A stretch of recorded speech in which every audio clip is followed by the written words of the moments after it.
O ito, umabot naman sa 2 overtime ang sagupaan ng PTV Iron Eagles kontra Congress TV sa isinagawang basketball exhibition match kagabi.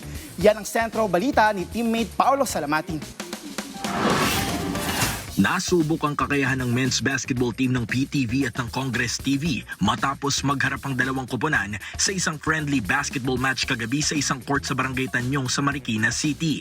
Makalipas ang halos 2 oras sa bakbakan, sinandala ng Congress TV ang kanilang solid shooting at matinding depensa upang manaig sa final score na 99-92. Simula pa lamang ng laban, naging dikdikan ang laro sa pagpapalitan ng score ng bawat koponan kung saan bago magtapos ang second quarter, nasa Congress TV pa ang 3 puntos na kalamangan, 38-35.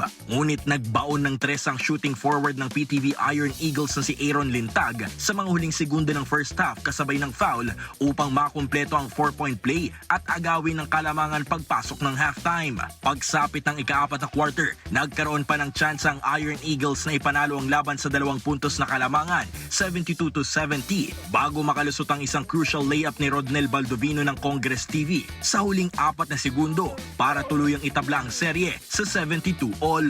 Sa tindi ng depensa ng dalawang koponan, umabot pa sa 2 overtime ang laro, pero mas nangibabaw pa rin ang resistensya ng mga mas batang manlalaro ng Congress TV para makuha ang panalo. Actually, sabi nga ng mga buong team namin, kahit masiguro sa team ng PTV is sulit naman talaga yung laban ngayon. Kumbaga, sa double overtime na yan, talagang pumayag, di sumuko, both teams, di sumuko talaga eh. Pero talagang, baka meron talaga manalo. Singinatin lang kami this time.